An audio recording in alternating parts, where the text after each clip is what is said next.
Um, right, very quickly, guys, we're running low on time and we haven't even touched on the defense or the kind of trenches. Let's pick a player each from the kind of those sort of positions that we'd like to see.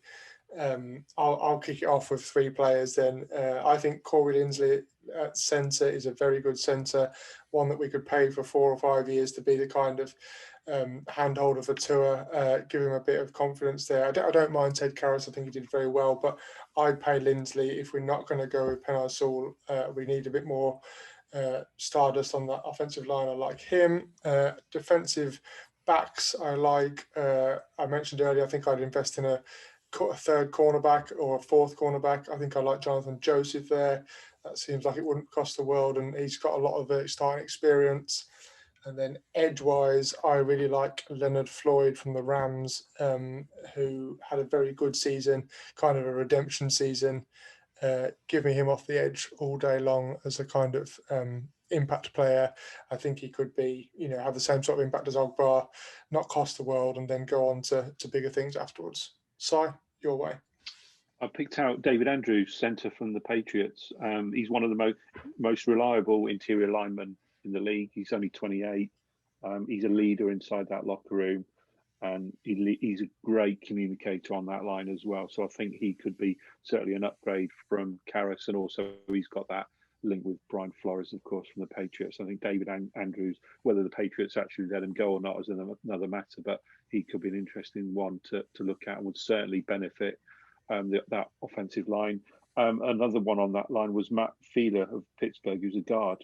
And the thing that appealed to me about him is that he's versatile. He's played tackle and guard, and we know, as we saw last year, there was quite a lot of occasions where plays rotated along that line. So as long as your name isn't Jesse Davis, then he's ultimately going to be regarded as a starter, I think. And he's also affordable as well. He's not one of the top interior linemen on the market, but he's certainly solid and can do a job. Those two names stood out for me from an offensive line point of view. Were any on the edge or defensive back sort of area that stood out for you? The only one that caught my eye, and we've already talked about, was Levante David. But again, I'm not sure whether he fits the mould of what the team are looking for. He can certainly provide that experience and that leadership given his age. But his salary is probably going to be too much. But you put him in a linebacker core with Jerome Baker and Carl Van Noy, and that does look quite formidable. So yeah, I definitely agree. I think he might even be a good 2-year sort of guy as we get another youngster into transition in as well. And I really like your kind of O-line guys. I did also have Chris Reed written down from Carolina at guard, another dependable chap who wouldn't cost the world. Lee, chuck us a few of the other guys that we haven't talked about. So I just want to touch on one in particular because I think it's interesting. I would throw a small amount of money at JJ Watt. I can see a real use on this defense. I don't think he's going to cost the world. I don't think the teams that are interested have got the cap space to be offering an awful lot. So I think there's maybe a deal to be had. I think we could do a decent job of selling him on Miami as a good place to come to. But the other person I just wanted to touch on was Devon Godshaw. And quite simply because the coaching staff have got 2 years of knowledge with him. I know he didn't play all of last year, but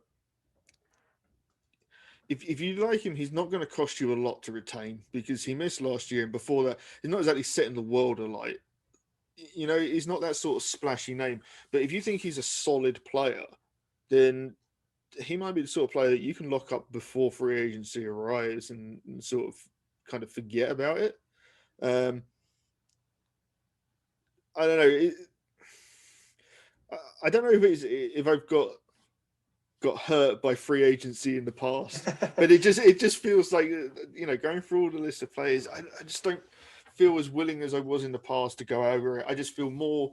I'd rather take my chances in the draft, and I completely get that it's as much of a shot in the dark in the draft. There's as many things that could go wrong, and stuff like that. I just think it's easier to it's easier to overcome some of those mistakes. If you make a bunch of draft picks this year and a few don't pan out, you can cut them next year and draft new players, and you're not on the hook for so much money. It's not impacting the team for so long. I feel like that's kind of the route that I'm thinking more of than free agency, unfortunately. You mentioned JJ Watt, Lee. Now, James Reeve, who's a friend of the show, of course, wrote an article on why the Dolphins should sign JJ Watt. And at the time, I read the article, and it was a well-written piece, quite thorough and articulate in terms of why they should sign him. And I needed some convincing on top of the article as to why he should sign, due to the fact that he's only played. I think over the last 4 seasons, he's missed a bunch of games due to injuries. His production is slowing down. He's over 30. And James needed to convince me why he would be a good signing. And he doesn't need to sign a prove-it deal, of course, because JJ Watt doesn't need to prove anything to anybody. But he could have perhaps potentially, the contract could be heavily incentivized. Of course, he's naturally going to be a big leader for the team. He's a great character. The salary that he is going to command isn't going to be anywhere near what he's given up in terms of what he could have had he remained with the Texans. He can rotate with the Finns' current crop, of course, and it's an opportunity for him to capture his old form. So you take all those factors into account, then JJ Watt as a signing suddenly looks more attractive if you just don't focus solely on his on-field production and his injury history. I think there's also a definite case to be made to say that he'd be a great teacher for some young guys. You know, if you can pick some guys up in the draft where you think you could do with a year's tutelage from JJ Watt, you know, I think there's a lot of impact he could have. I don't want to get into a bidding war for him. That's not it at all, and I don't think they will. And I say this as a blanket statement for all free agents. I don't think Miami are going to get into that bidding war. They wouldn't do it with Jadeveon Clowney.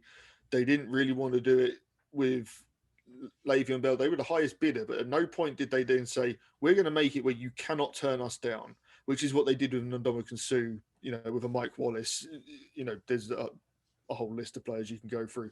You know, it just feels like they're going to set their limit and that's it. And I would happily do that for a JJ Watt, you know, at the right price. And I'd be selling them on taxes lesser, so it's fine. And it's sunny.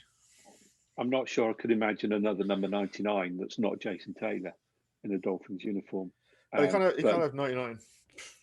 But given the character of JJ Watt, I would imagine he'd be quite happy not to wear 99. I think he did wear 99 for the Texans, didn't he? JJ Watt?